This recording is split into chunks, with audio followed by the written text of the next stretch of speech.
Ya untuk mengawali persekutuan sambil nunggu teman-teman yang lain, saya mau memperkenalkan diri saya dulu teman-teman.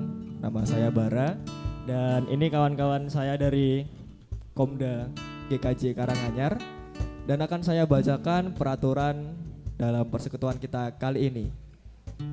Yang pertama seperti biasa ya, tolong mikrofon dimatikan atau di mute dan untuk kamera sendiri dinyalain aja nggak apa-apa supaya kita bisa saling melihat ya. Kalau ada teman-teman yang kangen bisa lihat satu sama lain dari GKJ yang lainnya.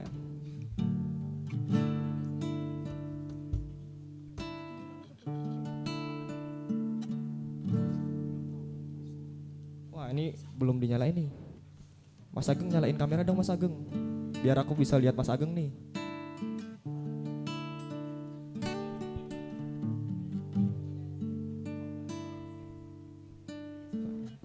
Oh ya teman-teman untuk mode dari HP teman-teman atau dari laptop tolong di landscape ya biar bisa lihat full.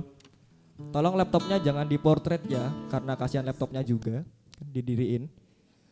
Ketahuan apa? Kasihan dikit. Ya tolong di mode landscape ya teman-teman ya biar kita bisa lihat full di sini. Ya akan saya bacakan kembali peraturan dalam persekutuan kita petang hari ini. Mic tolong di mute seperti biasanya, tapi untuk kamera disarankan untuk dinyalakan. Ya, tapi belum ada yang menyalakan kamera. Mantap. Mantap, mantap. Mantap.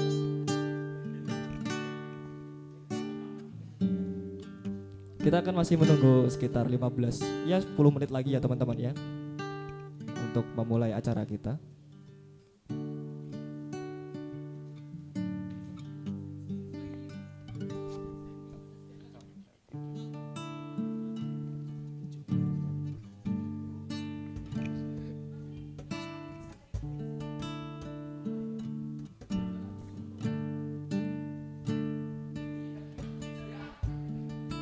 Ya kembali saya ucapkan selamat datang untuk teman-teman yang baru bergabung dalam persekutuan kita.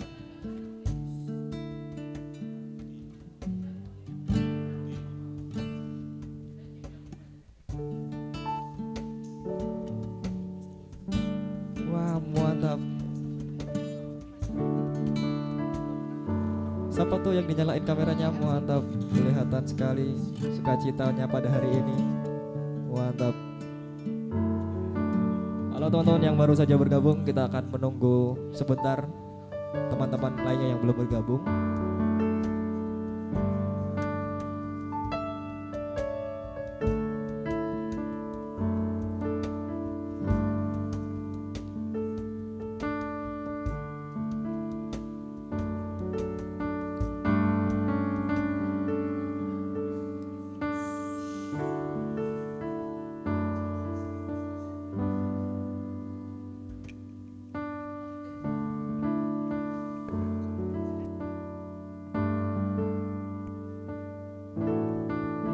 Wah, mantap.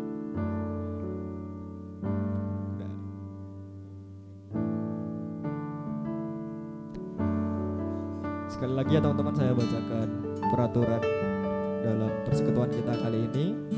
Mikrofon minta tolong untuk dimatikan dan kamera disarankan untuk dinyalakan saja supaya kita bisa saling bertatap muka. Dan pula untuk yang memakai HP tolong di landscape ya teman-teman ya biar tampilannya bisa full, bisa penuh satu layar.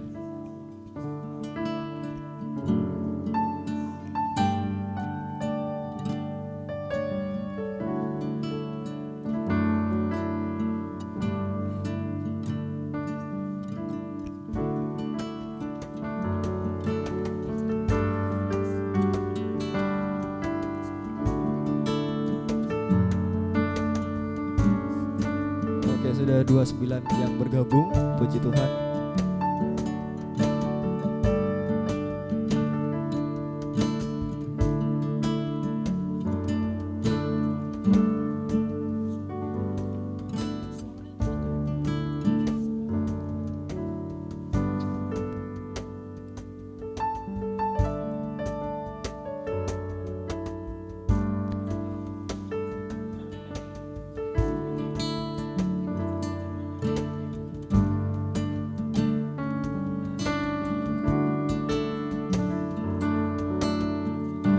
5 menit lagi ya teman-teman ya.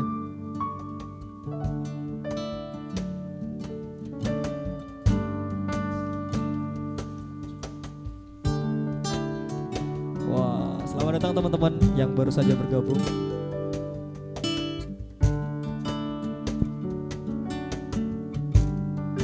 Kita masih akan menunggu teman-teman yang lainnya yang belum bergabung. Kembali saya bacakan peraturan dalam persekutuan kali ini. Tolong mikrofon dimatikan, tolong di mute. Namun untuk kamera boleh dinyalakan teman-teman. Malah disarankan untuk dinyalakan supaya kita bisa saling bertatap muka. Dan untuk yang menggunakan media handphone boleh di mode landscape supaya maksimal yang melihat.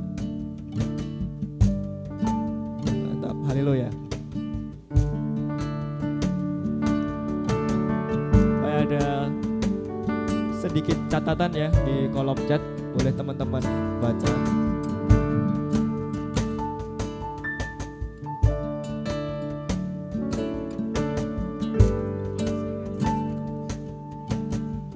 Sambil menunggu kawan-kawan yang lain, teman-teman boleh menyapa kawan-kawan dari gereja yang lain, atau mungkin bisa berkenalan, bisa saling menyapa dan lebih dekat satu sama yang lainnya.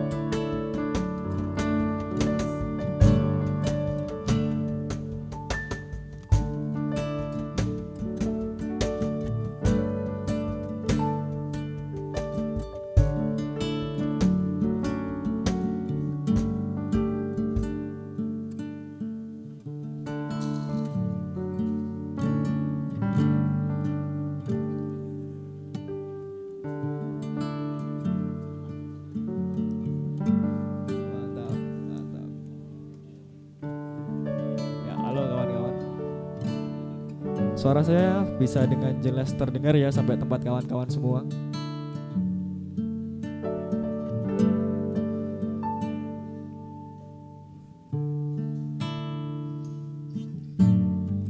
Puji Tuhan sudah 3 yang bergabung.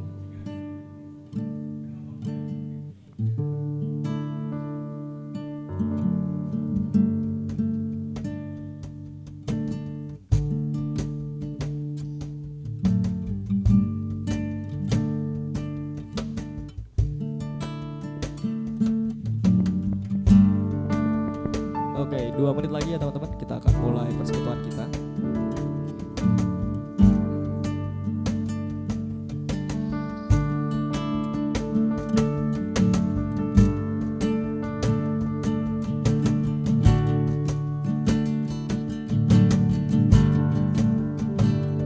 Halo kawan-kawan yang baru saja bergabung, ada sedikit pengumuman yang tertera di kolom chat kita.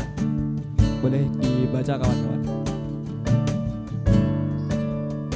Kawan-kawan juga sambil menunggu bebas untuk memberikan salam kepada kawan di kanan dan kirinya. Woi.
Saya ucapkan sekali lagi selamat datang untuk kawan-kawan yang baru saja bergabung. Peraturan dalam persekutuan kita kali ini adalah seperti biasa, mic tolong dimatikan, dan untuk kamera kami sarankan untuk dinyalakan saja supaya kita bisa saling bertatap muka. Oke, kita mulai saja ya teman-teman ya.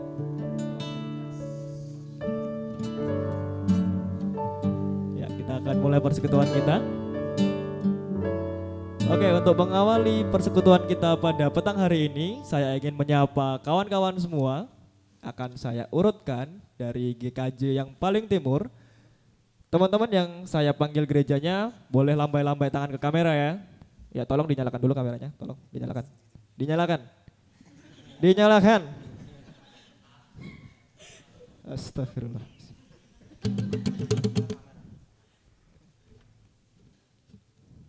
Oke, mantap. Oke, 3.000 jiwa sudah menyalakan kameranya. Puji Tuhan. Haleluya. Oke, selamat datang kawan-kawan dari GKJ Tawangmangu. Mana lambai-lambainya? Wih. Mantap. Oke, dari kawan-kawan dari GKJ Karangpandan. Haleluya. Selamat datang juga kawan-kawan dari GKJ Kerjo. Ini tolong teman-teman diramein ya yang belakang ya, biar ramai ya. Wahai. Nah, selamat datang untuk kawan-kawan dari GKJ Harjosari. Selamat datang pula untuk kawan-kawan dari GKJ Karanganyar. Wah, sepi. Sepi weh. Dan untuk kawan-kawan dari GKJ Bekonang. Selamat datang juga untuk kawan-kawan dari GKJ Manunggal. Kami ucapkan selamat datang juga untuk kawan-kawan dari GKJ Kismorjo. Dan pula yang terakhir, selamat datang kawan-kawan dari GKJ Kebak Keramat. Haleluya. Nah, untuk mengawali persekutuan kita pada petang hari ini, saya akan mengundang kawan-kawan untuk menyatukan suara kita, menyatukan hati kita untuk memuji nama Tuhan. Kita akan bersama-sama pujikan Datanglah ke Bait-Nya.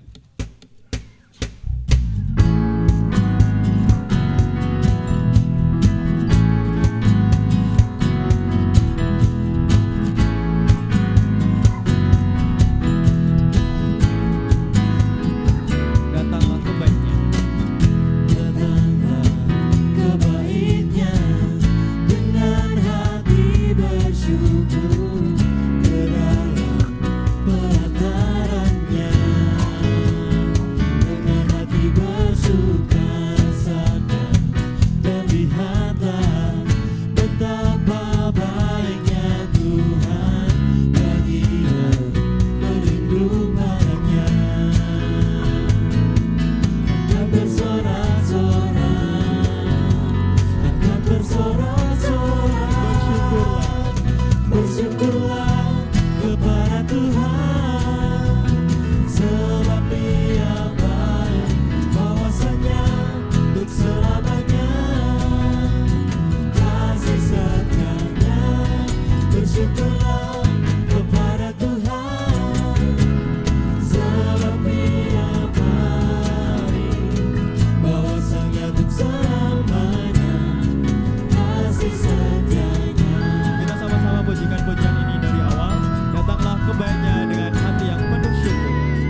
puji syukur dan sembah hanya bagi Tuhan kita Yesus Kristus. Nah, teman-teman yang di tempat masing-masing, sebentar kita akan mendengarkan firman Tuhan. Dan sebelum mendengarkan firman Tuhan, kita akan berdoa untuk menyambut firman-Nya. Mari kita berdoa, saya hantarkan.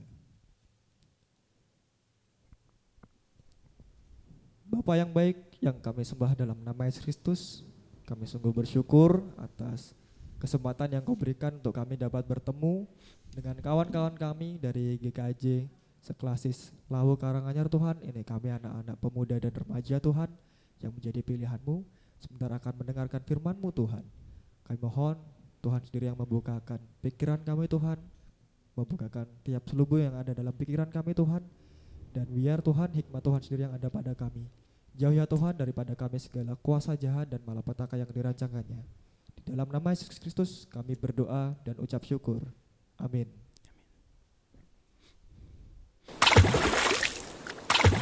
Sudah. Kasih kita bagus ngaku. Ya, teman-teman pemuda Seklasis Lawu Karanganyar, kita akan bersama-sama menggumuli firman Tuhan. Tetapi saya ingin bahwa firman Tuhan yang saya layankan sore ini tidak bermaksud menjelaskan keseluruhan perikop ini dengan terang benderang, karena maksudnya adalah supaya menjadi pengantar bagi kita untuk melakukan pemahaman Alkitab, supaya bisa memantik kita untuk melakukan diskusi yang lebih banyak. Begitu ya. Kita akan membaca sesuai dengan yang diberikan oleh Pak Ageng selaku Ketua Komisi Pemuda Klasis. Tema kita Pemuda Kristen di Tengah Krisis, bacaannya dari Kitab Yeremia pasal 20 ayat yang ke-7 sampai dengan ayat yang ke-13. Saya ulang, Yeremia pasal 20 ayat yang ke-7 sampai dengan ayat yang ke-13. Kita akan perhatikan bersama-sama, kita simak bersama-sama demikian. Engkau telah membujuk aku ya Tuhan, dan aku telah membiarkan diriku dibujuk. Engkau terlalu kuat bagiku, dan Engkau menundukkan aku. Aku telah menjadi tertawaan sepanjang hari, semuanya mereka mengolok-olok aku.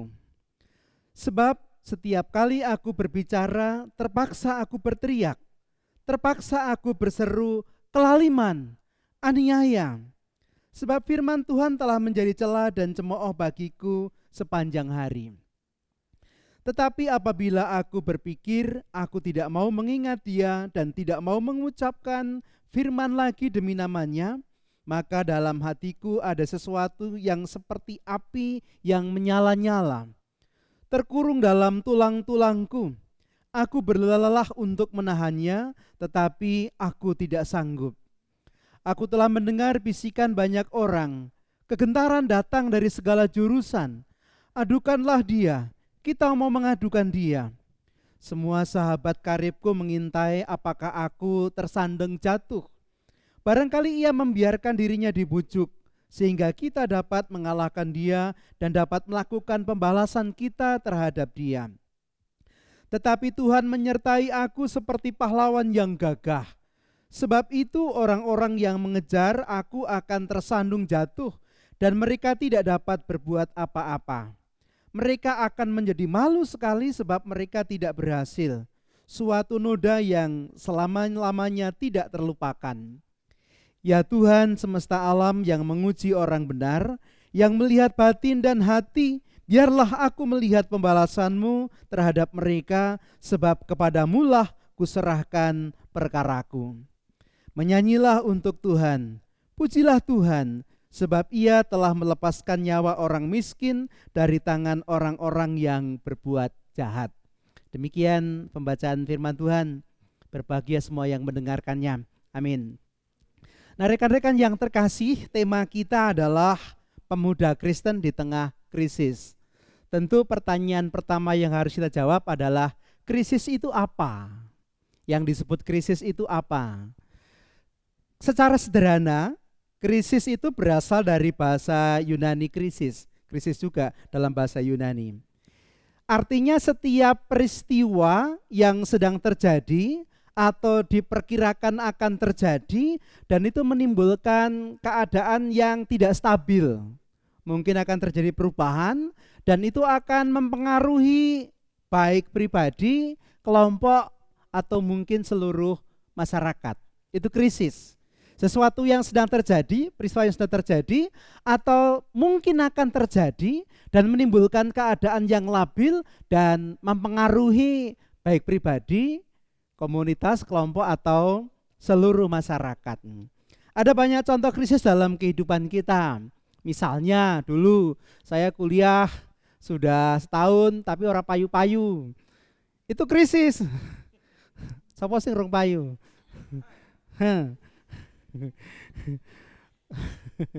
Lalu orang melembutkan dengan mengatakan kalau single itu pilihan, kalau jomblo itu nasib, podo wae, podo-podo ranti pacar ngono wae.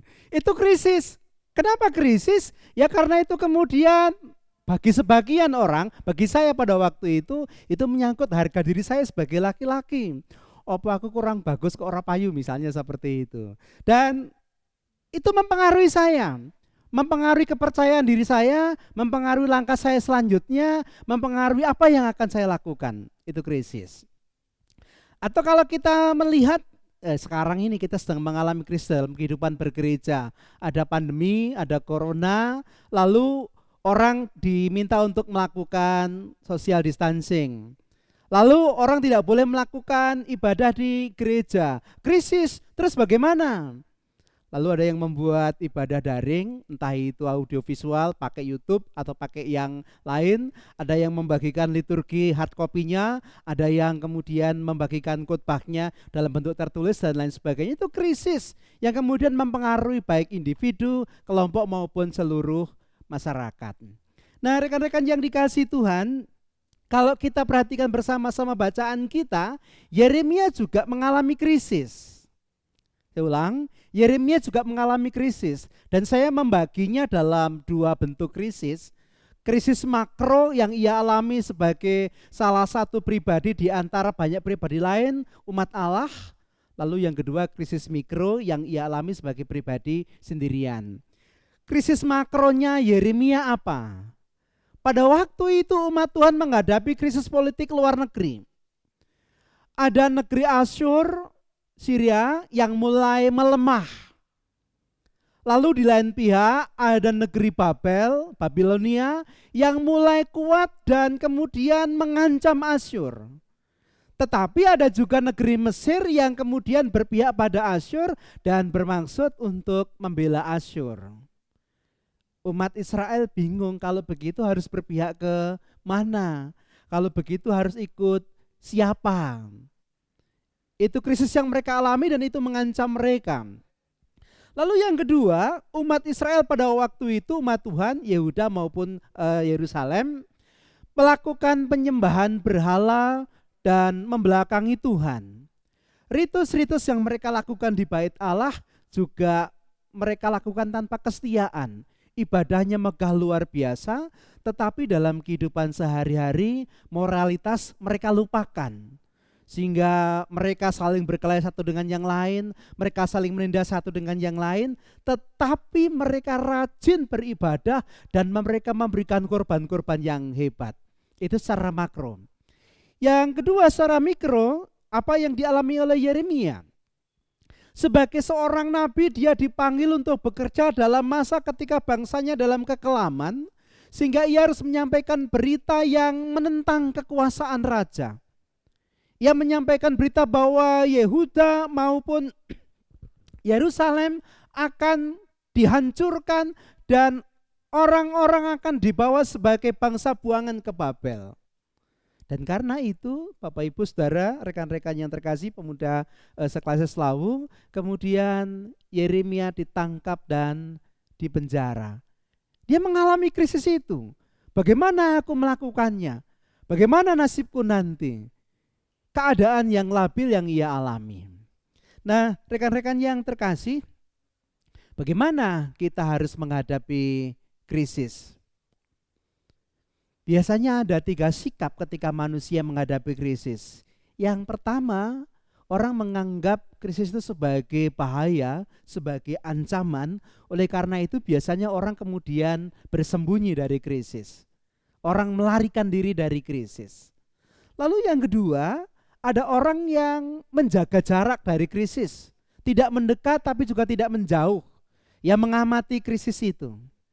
Dan yang ketiga, ada orang yang berani menghadapi krisis. Dia berani menghadapi krisis. Dia berani mendatangi krisis itu dan dia berani untuk mengatasi krisis itu, dan tentu saja kemudian dia bisa mengarahkan krisis itu untuk mendapatkan hasil yang baik. Rekan-rekan yang dikasihi Tuhan, kita mau belajar dari apa yang dilakukan oleh Yeremia ketika dia menghadapi krisis. Apa yang dia lakukan? Yang pertama, ketika dia menghadapi krisis itu baik makro maupun mikro, dia belajar atau berusaha untuk percaya bahwa yang terjadi dalam hidupnya itu merupakan rancangan Tuhan. Kita biasa mengatakan dalam kehidupan kita tidak ada sesuatu yang kebetulan dalam hidup kita. Semua terjadi karena rancangan Tuhan. Dan Yeremia meyakini itu. Karena itu rancangan Tuhan, entah seperti apapun, maka dia berani menghadapinya. Kalau kita membaca bersama-sama pada ayat yang ke-7 dikatakan begini, Engkau telah membujuk aku ya Tuhan, dan aku telah membiarkan diriku dibujuk. Engkau terlalu kuat bagiku dan Engkau menundukkan aku. Aku telah menjadi tertawaan sepanjang hari. Semuanya mereka mengolok-olok aku. Jadi Tuhan dalam keyakinan Yeremia telah membujuk dia untuk masuk dalam situasi seperti itu. Dan kalau Tuhan melakukan itu, dia percaya bahwa ada rencana Tuhan. Kadang-kadang kita bertanya, loh kalau kita mengalami hal yang buruk, masa ada rencana Tuhan? Kalau misalnya saya sakit, gak bisa sekolah, gak bisa kuliah, kemudian saya dirawat di rumah sakit, apakah saya bisa mengatakan itu rencana Tuhan? Dalam krisis itu Tuhan bekerja. Ya orang harus meyakini itu. Ada rencana Tuhan, karena Tuhan itu bisa menganyam rancangannya dalam peristiwa-peristiwa yang dialami oleh manusia. Bahkan ketika peristiwa itu terjadi karena kesalahan manusia itu sendiri, misalnya saya kebut-kebutan di jalan, lalu saya jatuh, kaki saya patah, saya masuk rumah sakit.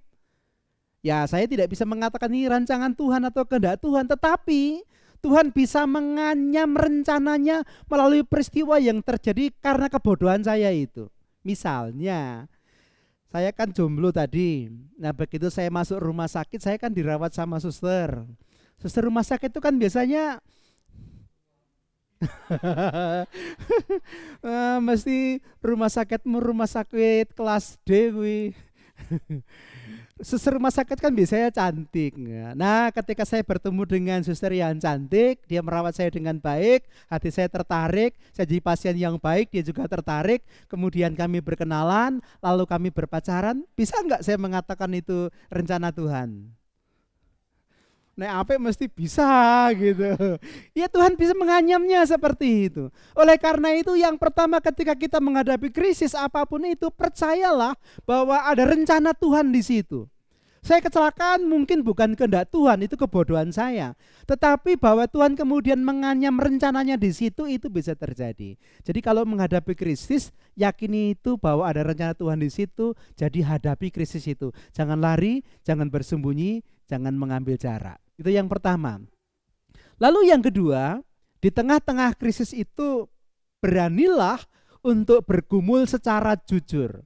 Kita bisa baca ayat yang ke-9 dikatakan di sana. Tetapi apabila aku berpikir, aku tidak mau mengingat dia dan tidak mau mengucapkan firman lagi demi namanya, maka dalam hatiku ada sesuatu yang seperti api yang menyala-nyala terkurung dalam tulang-tulangku. Aku berlelah-lelah untuk menahannya tetapi aku tidak sanggup. Yeremia bergumul, Yeremia mengatakan begini, ini dia sedang dalam penjara ini. Dia mengatakan begini, aku gak mau ngomong seperti itu Tuhan sebenarnya. Aku takut melakukannya. Tetapi setiap kali aku menolaknya seperti ada nyala api dalam hatiku dan sekuat apapun aku berusaha untuk menolaknya, aku tidak sanggup. Dia jujur mengungkapkan apa yang menjadi perasaannya, apa yang menjadi keadaannya, apa yang menjadi pilihannya. Nah teman-teman, seringkali orang itu tidak mau jujur, orang itu jaim. Yang mau ditampilkan itu diri yang kelihatannya hebat, yang kelihatannya perkasa, yang kelihatannya tidak bisa jatuh, yang kelihatannya tidak bisa menangis dan seterusnya. Orang tidak berani jujur pada dirinya sendiri. Karena ini penting, belajar jujur, berani jujur ketika menghadapi krisis. Supaya apa? Supaya ketika ada orang-orang di sekitar kita yang akan menolong, mereka akan memberikan nasihat yang tepat. Kalau kita datang kepada dokter, tentu kita tidak bisa berpura-pura sakit tertentu atau berpura-pura tidak sakit tertentu. Karena kalau itu yang kita lakukan, maka dokter akan memberikan obat yang keliru. Jadi beranilah untuk jujur menyampaikan apa yang jadi pergumulan kita. Itu yang kedua. Yang ketiga, rekan-rekan yang terkasih, beranilah untuk menyerahkan hidup kepada Tuhan di tengah-tengah krisis itu.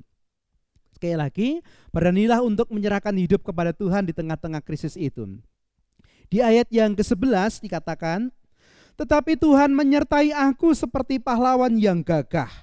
Sebab itu orang-orang yang mengejar aku akan tersandung jatuh dan mereka tidak dapat berbuat apa-apa. Mereka akan menjadi malu sekali sebab mereka tidak berhasil. Suatu noda yang selama-lamanya tidak terlupakan. Begitu ayat seterusnya. Jadi yang ketiga, kita berani untuk menyerahkan hidup kita pada Tuhan. Yakin pada pertolongan Tuhan. Yakin bahwa kalau Tuhan punya rencana dan menganyam rencananya di situ, maka Tuhan akan menolong kita. Tuhan akan memberikan kekuatan kita sehingga kita bisa keluar dari krisis itu. Itu yang ketiga. Lalu yang keempat, rekan-rekan yang dikasihi Tuhan, yang terakhir, ketika menghadapi krisis tentu saja kita harus berani mengambil risiko, berani menerima risiko. Tidak ada kesuksesan tanpa risiko, tanpa keberanian mengambil risiko. Orang yang hanya cari aman, ia tidak akan mendapatkan sesuatu yang lebih dan lebih baik lagi dalam kehidupannya. Ayat yang ke-10 dikatakan begini, aku telah mendengar bisikan banyak orang, kegentaran datang dari segala jurusan, adukanlah dia, kita mau mengadukan dia. Semua orang, sahabat karibku mengintai aku, apakah aku tersandung jatuh. Barangkali ia membiarkan dirinya dibujuk sehingga kita dapat mengalahkan dia dan dapat melakukan pembalasan kita terhadap dia dan seterusnya. Jadi Yeremia menerima ancaman-ancaman, Yeremia ditinggalkan oleh kawan-kawannya, kawan-kawannya mengharapkan dia jatuh, kawan-kawannya mengharapkan dia celaka karena kebenaran yang dia sampaikan. Rekan-rekan yang dikasihi Tuhan, Yeremia berani menerima risiko. Dan kalau kita membaca kitab Yeremia secara keseluruhan, kita tahu bahwa kemudian bangsa Israel itu dibuang ke Babel sebanyak 2 kali. Yang kedua, ketika kemudian Raja Babel mengepung Israel, maka orang-orang Israel termasuk Yeremia harus lari ke Mesir. Dan yang terjadi kemudian memang umat Tuhan dibawa ke Babel dan negerinya dihancurkan. Bait Allah juga dirobohkan rata dengan tanah. Ya ada risiko yang harus dihadapi, ada risiko yang harus berani kita terima ketika kita menghadapi krisis itu. Saya ingin mengulangnya, kalau kita menghadapi krisis belajar Yeremia, ada 4 hal yang mesti kita lakukan. Ada 4 sikap yang mesti kita usahakan. Yang pertama, percayalah bahwa ada rencana Tuhan di situ, oleh karena itu hadapilah krisis itu. Jangan lari, jangan bersembunyi. Yang kedua, beranilah bergumul secara jujur, terbuka, sehingga kita bisa mendapatkan dukungan, nasihat yang baik, yang benar, yang tepat dari orang-orang di sekitar kita. Yang ketiga, mari kita juga berani mengandalkan Tuhan di tengah-tengah krisis itu, bahwa Tuhan akan menolong kita. Dan yang keempat, kita berani mengambil risiko, menghadapi risiko dari sikap kita dalam krisis itu. Nah, rekan-rekan yang dikasihi Tuhan, yang terakhir saya ingin menyampaikan begini. Dunia kita ini terus-menerus berubah. Tidak ada yang tetap dalam dunia kita.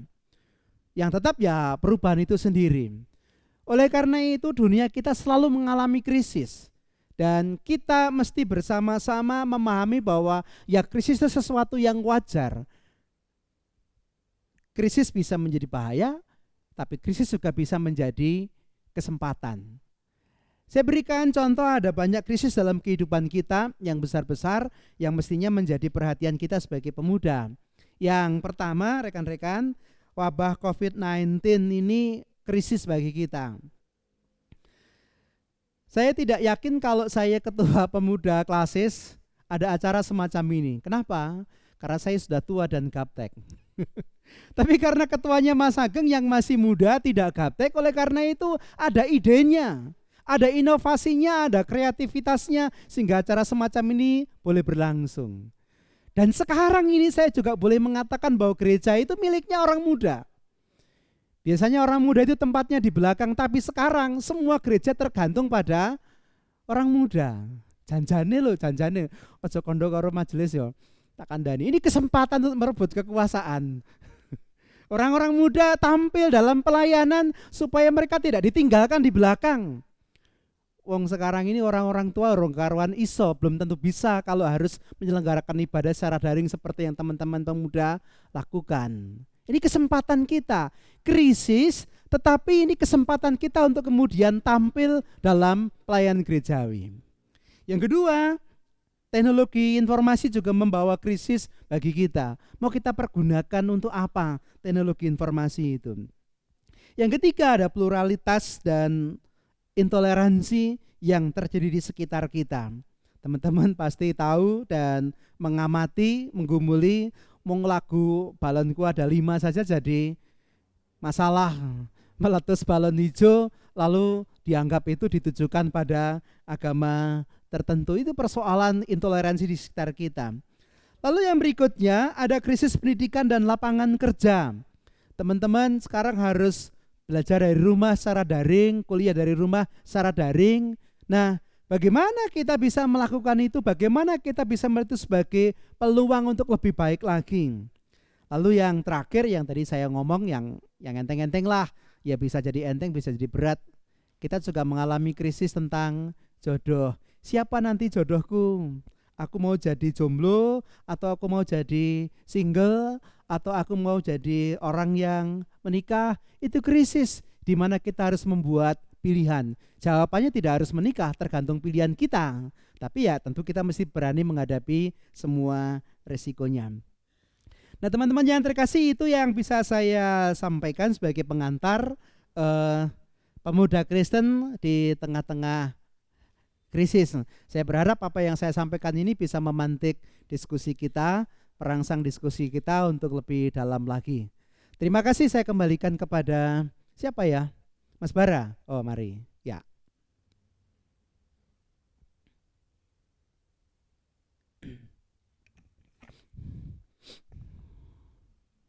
Ya. Mantap Pak Ur. Terima kasih atas firman Tuhan yang sudah dibawakan. Cek, teman-teman bisa dengar suara saya ya.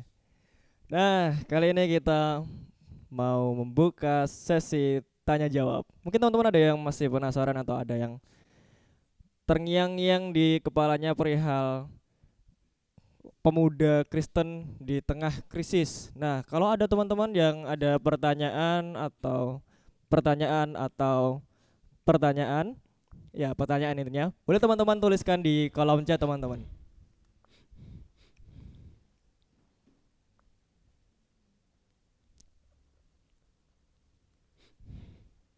Ya, sambil ngechat, siapa tahu ada yang ngecek.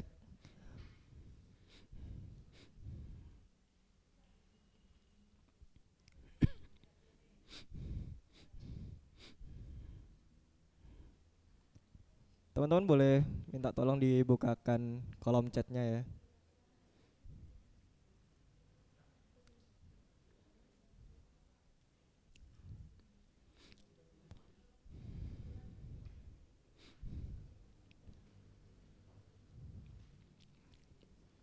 Atau saya yang tanya aja. Waduh. Mas Bara jomblo apa single? Wah. Mau toh? Yang bermartabat pokoknya Pak. Jomblo. Martabak, Mas.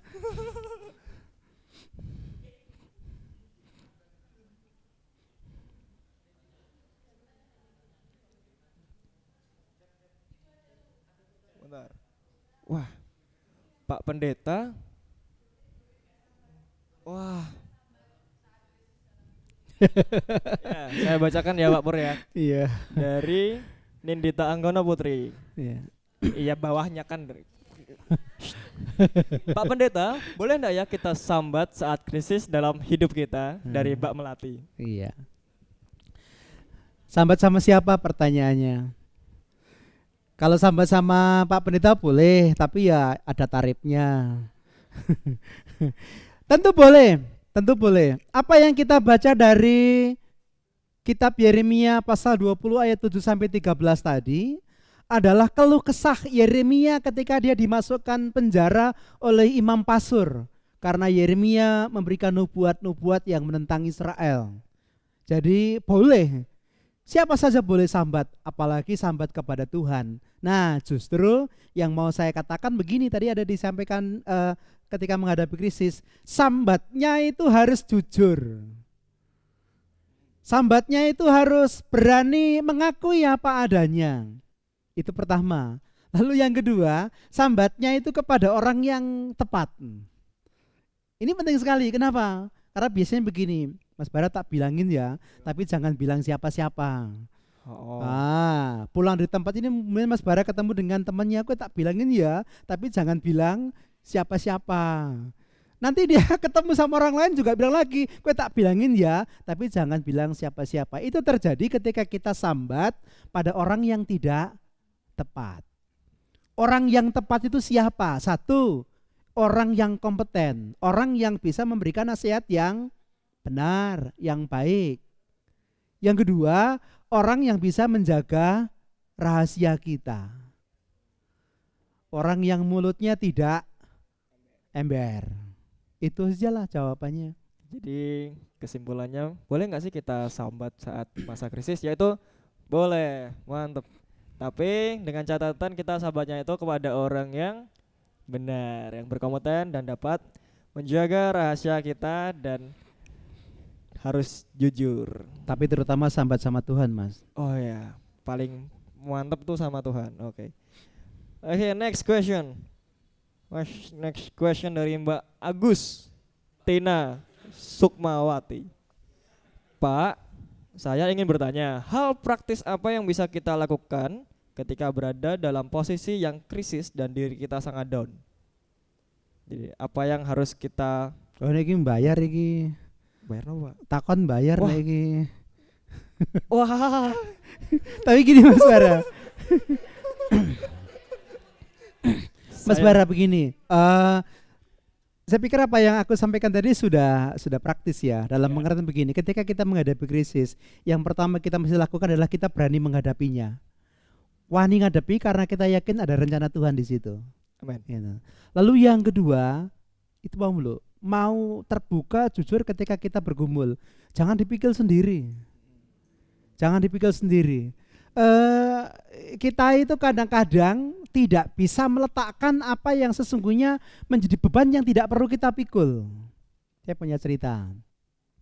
Apa ya cerita ya? Wah, enggak apa-apa, Pak. Ada orang jualan areng. Dia beli areng di Tawangmangu mau dijual ke pasar Njongke. Zaman dulu masih jarang kendaraan. Nah, arengnya itu dipikul. Bis Bromada. Jauh. Dari Tawangmangu sampai ke pasar Njongke. Dia berat sekali. Keringetnya berdeleweran luar biasa. Berdeleweran di bahasa Indonesia ini apa? Bercucuran. Bercucuran benar. Cucur. Bercucuran luar biasa. Nah, ketika dia sampai di Karangpandan, ada truk yang lewat. Nyalip dia dan sopirnya itu kasihan. Orang ono bis yo, ini truk lewat, nyalip dia, sopirnya kasihan, lalu dia berhenti. Terus dia bilang begini, "Pak, ikut mobil saya." Naik di bak. Oh ya, dia naik di bak. Mobilnya jalan sampai pasar Njongke, berhenti, kemudian orangnya disuruh turun. Sopir truknya bingung. Sebabnya apa? Orang jual areng itu keringatnya masih bercucuran. Loh Pak, sampean numpak mobil, numpak truk kok keringatnya bercucuran bagaimana? Dia bilang begini, "Nggih Mas, soalnya kula kesel." Lah kesel apa?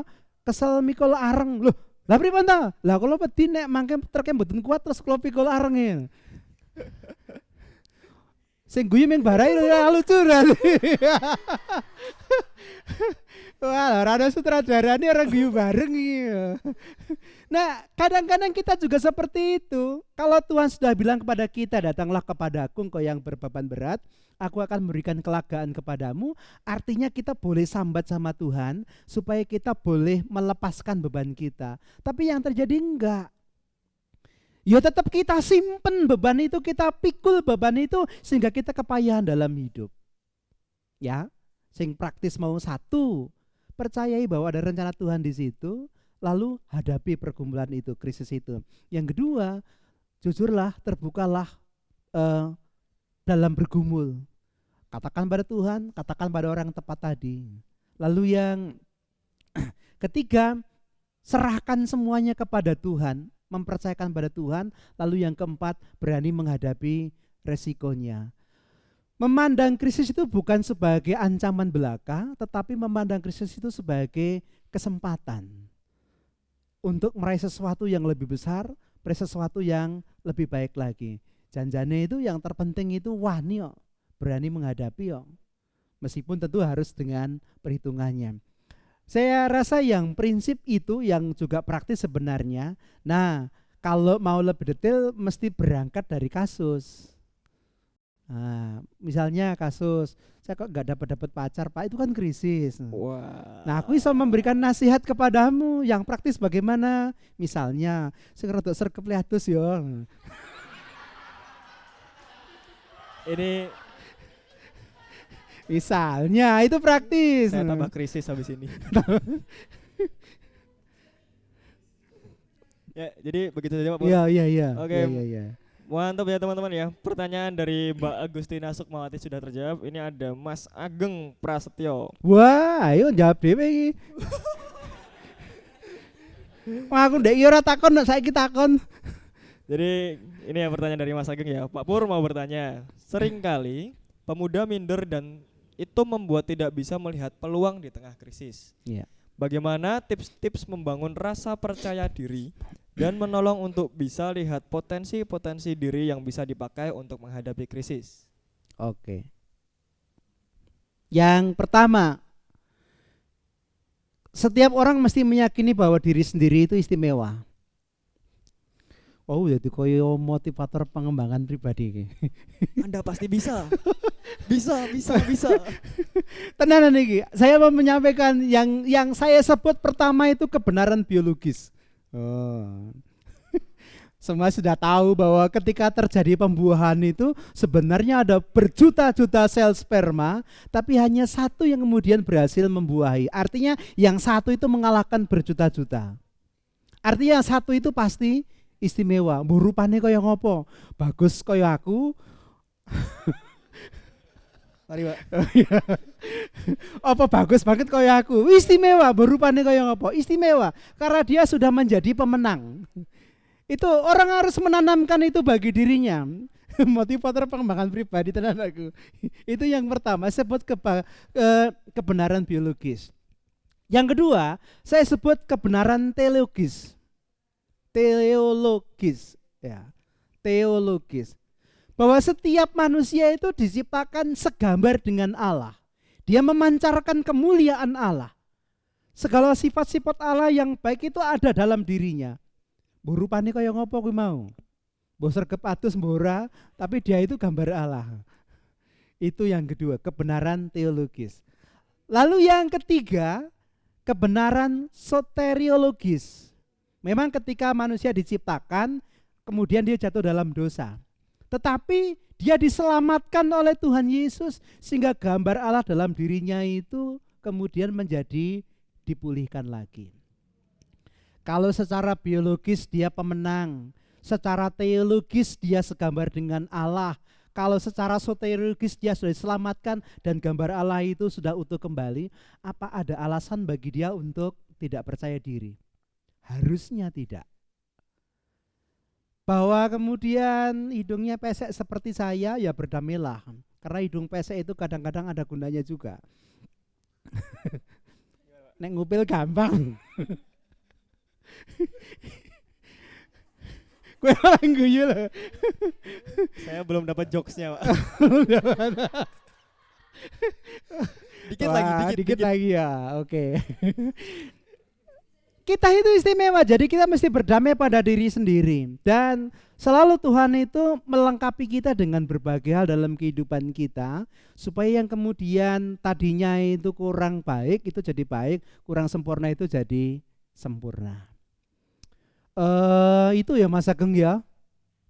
Ayo kowe ujian perempuare Mas. Kowe ujian calon pendeta. Ya. Ya. Emang mau diuji kan, Pak? Wow. Oke, kita kembali ke topik teman-teman. Pertanyaan selanjutnya dari Mas Steven Prama. Pak Pendeta, bagaimana cara kita mensyukuri keadaan ketika dalam keadaan krisis? Terima kasih. Monggo Pak Pur. Ya. Angel ya. Sebenarnya kalau kita percaya bahwa dalam krisis itu ada rencana Tuhan, ya kita akan bisa bersyukur. Bahwa ada sesuatu yang baik dalam kehidupan kita terjadi. Dan kita tidak bisa bersyukur itu karena kadang-kadang kita melihatnya itu parsial, tidak dalam kerangka keutuhan. Kalau kita melihatnya dalam kerangka keutuhan, nanti kita akan bisa bersyukur. Aku jatuh, ya kaki patah masuk rumah sakit, ya angel bersyukur. Neng bareng ketemu suster mau. Iya. Ini kowe aja tiba ya. Nah. Ya dalam rangka keseluruhan, karena kadang-kadang kita hanya melihat apa yang di depan kita, tapi di balik itu kita tidak bisa melihatnya. Kita tidak melihatnya secara utuh. Ono lagu. Nyanyi itu ora? Maksudnya sing nyanyi kono lho. Tahu nggak ya lagu ini? Apa yang kau alami kini mungkin tak dapat. Bubar nyanyi mbak aku ini. Sini. Ayo, ora apa-apa kini, ora ketok sandale. Ora apa-apa ya Mas Adip ya. Ora apa-apa. Entuk. Oh, enggak gini. Gini. Cuantik kok Bu, enggak apa-apa. Siapa main gitar? Wah.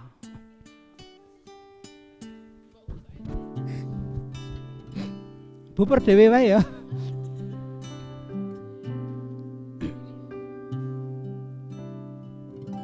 Semuanya yuk. Apa yang kau alami kini mungkin tak dapat engkau mengerti. Satu hal tanamkan di hati, indah semua yang Tuhan beri. Tuhanmu tak akan memberi ular beracun pada yang minta roti. Cobaan yang engkau alami tak melebihi kekuatanmu. Tangan Tuhan yang sedang merendam suatu karya yang agung mulia, saatnya kan tiba nanti. Kau lihat pelangi kasih-Nya. Ya, terima kasih tepuk tangan buat Pupur. Ya, saya sebenarnya cuma mau bilang begini loh. Saya nggak bisa nyanyi, tapi saya bisa bersyukur meskipun saya nggak bisa nyanyi, karena saya dikasih istri yang bisa nyanyi. Jadi ketika krisis jangan takut, belajar untuk terus bersyukur. Tangan Tuhan sedang merendah, ada sesuatu yang agung mulia yang Tuhan sediakan di balik itu, yaitu kiatnya untuk bisa bersyukur. Percaya ada rencana Tuhan di situ. Amin, saudara. Amin. Amin. Percaya ada rencana Tuhan di balik itu. Amin. Mantap. Mungkin Ada pertanyaan lain atau kita lanjut? Lanjut? Atau Mantap.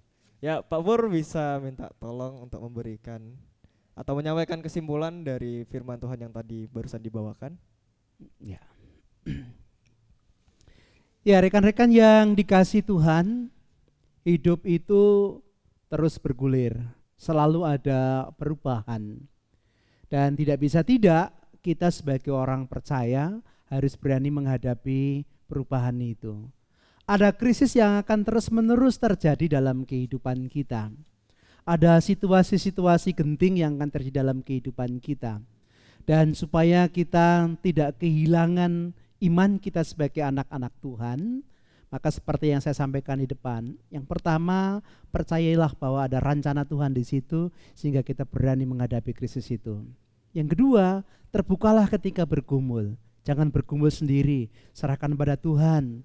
Mintalah pertimbangan pada teman-teman yang tepat, yang kompeten, yang bisa menjaga rahasianya. Lalu yang ketiga, serahkan semua beban hidupmu kepada Tuhan. Mintalah kekuatan, mintalah pertolongan supaya bisa mengatasi krisis itu. Dan yang ketiga, beranilah mengambil risiko. Karena tidak ada perubahan, tidak ada kebaikan, tidak ada berkat tanpa risiko yang kita ambil. Tidak ada hidup tanpa risiko. Itu yang bisa saya sampaikan. Tuhan memberkati semuanya. Amin. Ya, teman-teman kembali lagi bersama saya. Wah, semoga tidak bosan ya.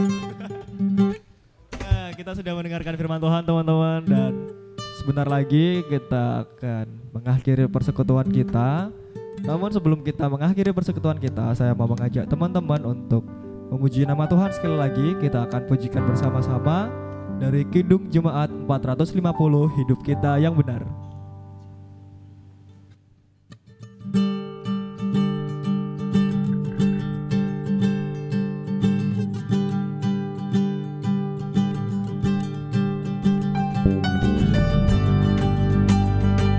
Hidup kita yang benar haruslah mengucap syukur.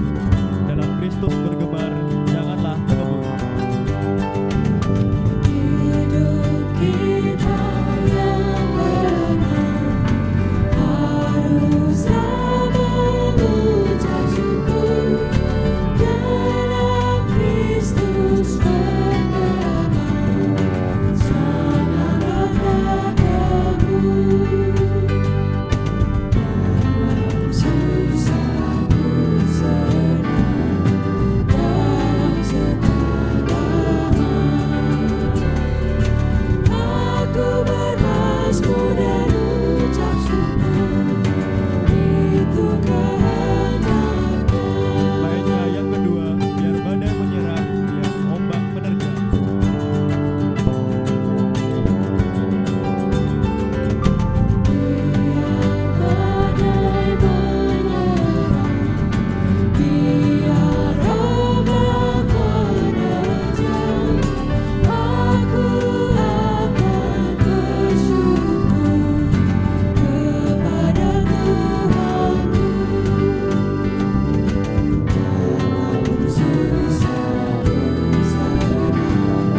Dalam susah ku senang, dalam keterangan, aku bermazmur dan ucap syukur, itu kehendaknya. Terima kasih buat teman-teman yang udah gabung dalam persekutuan hari ini. Sampai jumpa di persekutuan kita kedepannya yang akan diakomodasi oleh kawan-kawan dari GKJ Kismorejo. Teman-teman, kalau ada kesan dan pesan boleh banget ditulisin di kolom chat ya teman-teman ya, buat evaluasi kita. Dan boleh sekali lagi teman-teman nyalain kameranya buat kita untuk terakhir kali biar sama-sama berpandangan. Oh, sama ini biar kita bisa screenshot bareng-bareng ya. Teman-teman boleh dinyalain kameranya. Halo. Mantap. Satu persatu dinyalakan, mantap. Wah, ganteng sekali. Wih. Kita akan screenshot bareng-bareng ya teman-teman ya. Minta tolong dinyalakan kameranya. Oke. Teman-teman yang lain minta tolong ya dinyalain kameranya. Wih. Tampan dan berani sekali kalian.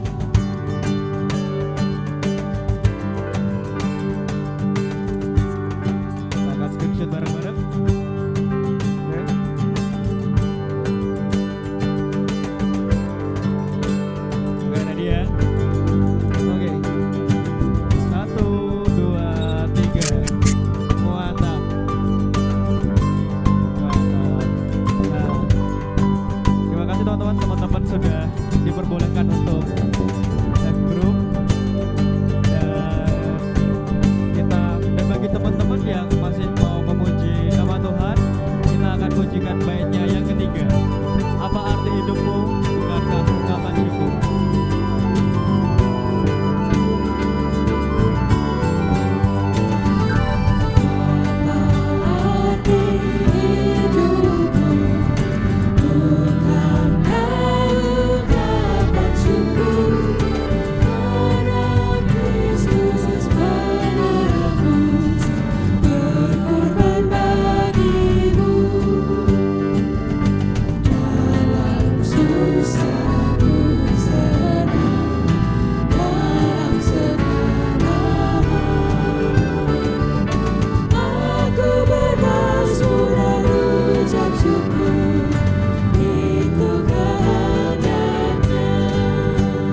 Kita pujikan baitnya yang keempat.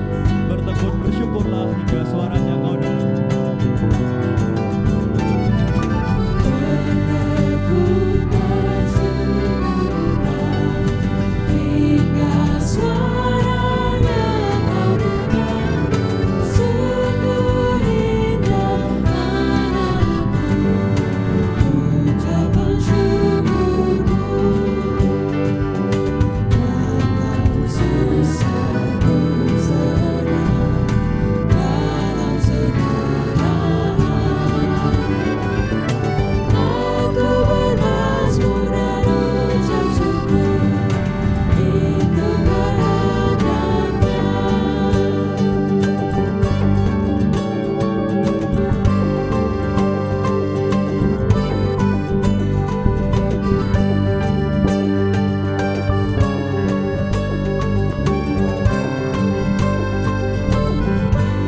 Ya, puji dan sembah syukur hanya bagi Tuhan kita.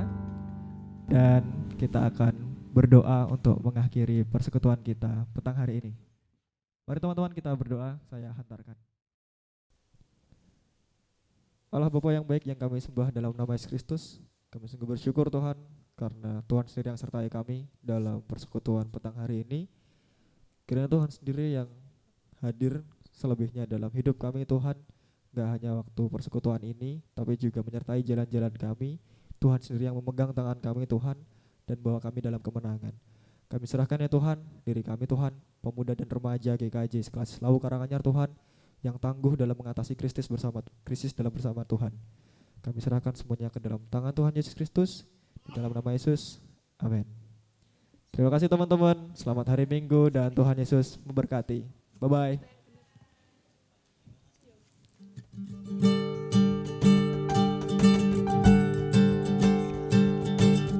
Kita akan pujikan sekali lagi ya untuk mengantar, untuk mengiringi penutupan kita. Kita pujikan baitnya yang pertama.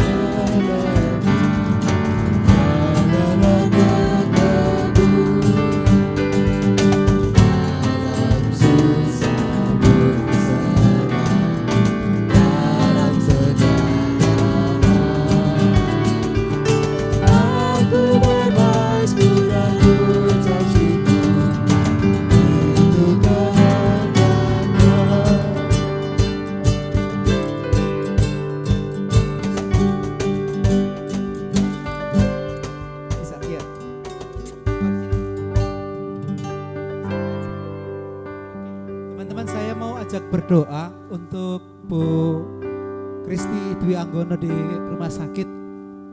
Kita akan berdoa bersama-sama. Mari kita berdoa. Allah yang Maha Kasih, di ujung acara pemahaman Alkitab ini, kami berdoa untuk saudara-saudara kami sekelas Lawu Karanganyar yang sedang terbaring sakit, baik di rumah sakit maupun di rumah mereka masing-masing.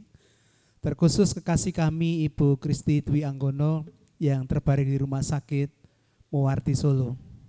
Tuhan berikan kekuatan, Tuhan berikan pemulihan, kesembuhan yang sempurna. Mujizat-Mu Tuhan nyatakan atas dirinya Tangan Tuhan yang penuh kasih dan kuasa menjamah tubuhnya, supaya segala sakit penyakit yang ada di tubuhnya boleh Tuhan singkirkan, dan kekasih kami boleh dipulihkan kembali seperti sedia kala, dan menjalani aktivitas melayani Tuhan bersama-sama dengan kami. Berkati keluarganya, Bapak Pendeta Dwi Anggono, saudara kami Melati, saudara kami Nindita, semuanya, supaya boleh menyatakan cinta, menyatakan kasih, dan itu semua Tuhan pakai sebagai alat Tuhan untuk memberikan kesembuhan bagi Ibu Kristi. Mari Tuhan, Kau yang berkarya, Tuhan sembuhkan kekasih kami. Di dalam Tuhan kami Yesus Kristus kami berdoa. Amin. Tuhan berkati Mbak Kristi. Amin. Mas Bara, saya kembalikan.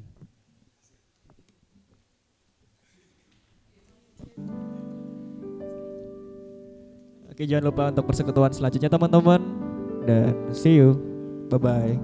Dari Komda GKJ Karanganyar.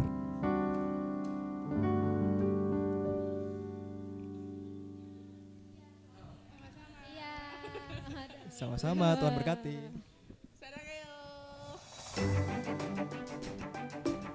Sehat-sehat ya teman-teman ya. Woi. Wih, mantap.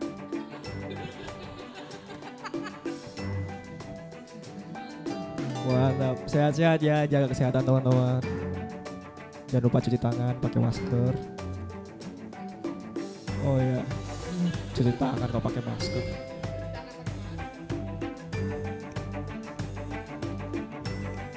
Mbak Indri nggak usah nangis, Mbak. Mbak Indri gak usah nangis, Mbak.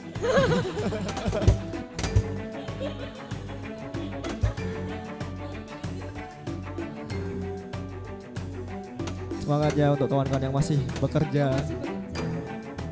Mas Aji semangat kerja. Kamu pasti bisa. Mantap. Mantap.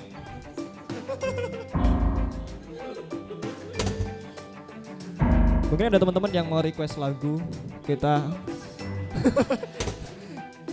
kita nanggap teman-teman. Ada yang mau request lagu teman-teman? 1-2 patah lagu.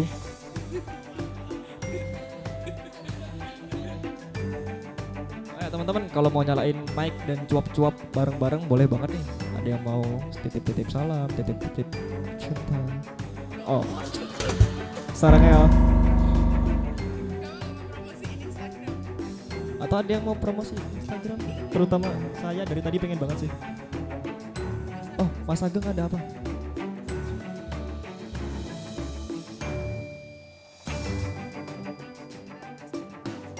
Ya.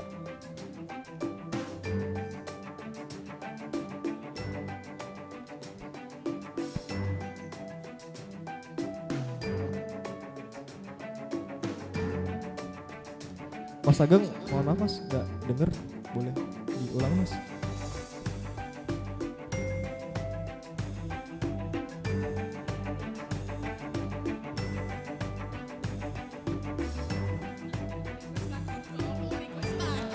Oh,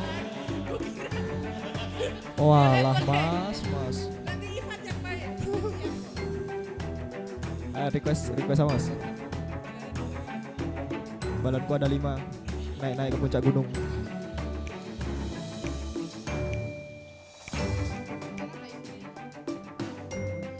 Mbak Indri.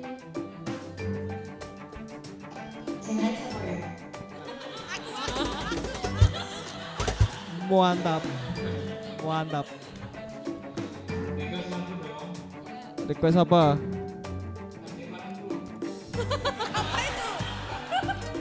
Tadi pagi udah. Mas Ageng dulu apa? Ada nggak? Bila topan. Oke. Bila topan keras. Oh bukan.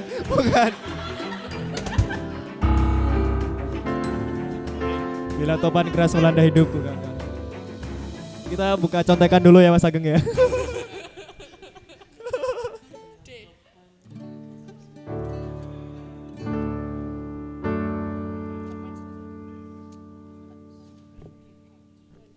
Dari Kidung Jemaat 439.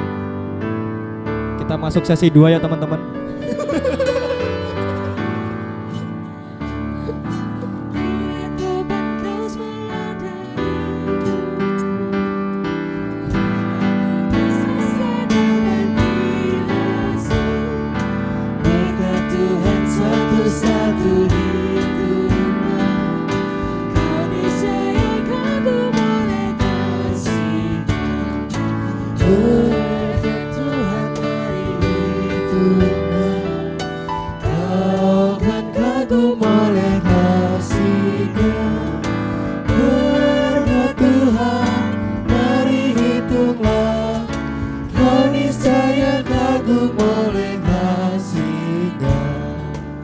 Mantap. Mau request sampai bait ke berapa, Mas? 3, 5.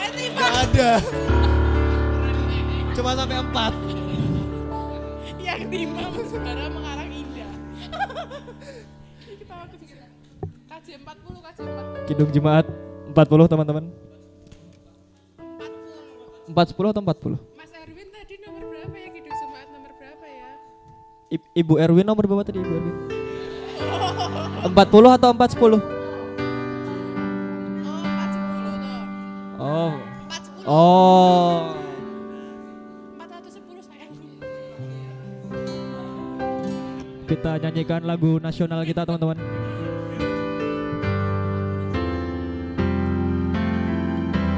Lagu nasional GKJ Karanganyar.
Puji nama Tuhan.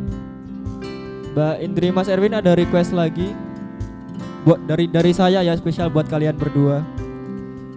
Oh enggak jadi, nanti takut dihujat.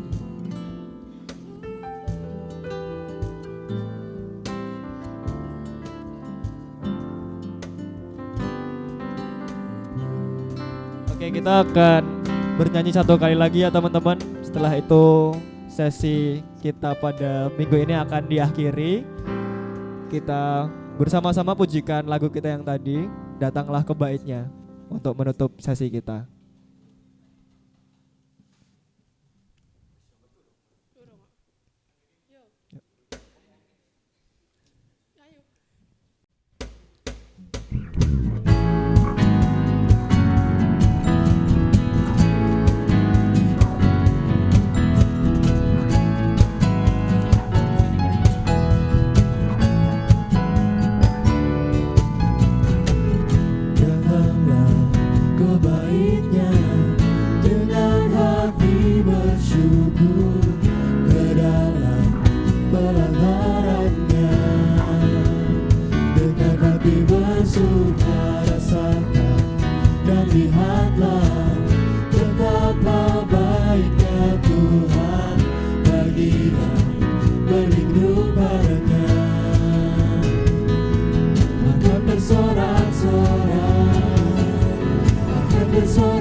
Bersyukurlah kepada Tuhan, sebab Dia baik, bahwasanya untuk selamanya.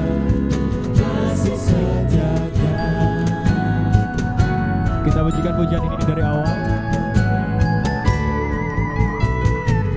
Datanglah ke baitnya dengan hati bersyukur, ke dalam kebenarannya dengan hati bersuka rasakan dan lihatlah betapa baiknya Tuhan bagi yang berlindung padanya. Akan bersorak-sorak, akan bersorak-sorak, bersyukurlah kepada Tuhan, sebab Dia baik, bahwasanya untuk selamanya kasih setianya. Bersyukurlah kepada Tuhan, sebab Dia baik, bahwasanya untuk selamanya kasih setia. Bersyukurlah, bersyukurlah kepada Tuhan, sebab Dia baik, bahwasanya untuk selamanya kasih setianya.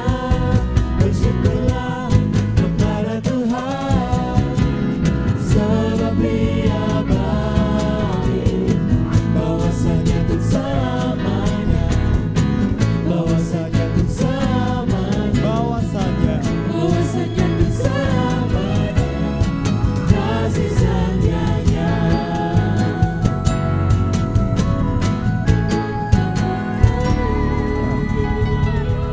Ya, bye-bye teman-teman. See you on another fellowship. Bye-bye. See you. Sampai jumpa.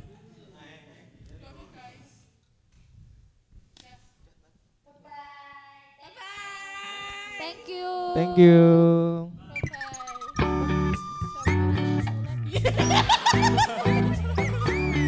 Mbak Indri mandi, Mbak Indri mandi. Ya, bye-bye. Pintunya di sebelah sana ya, Mbak, sama di sebelah sana.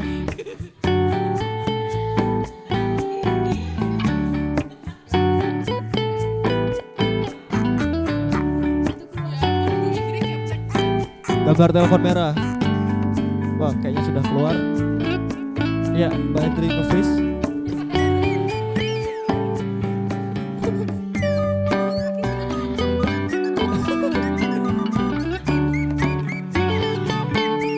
Mantap. Mantap. Mantap. Kamu.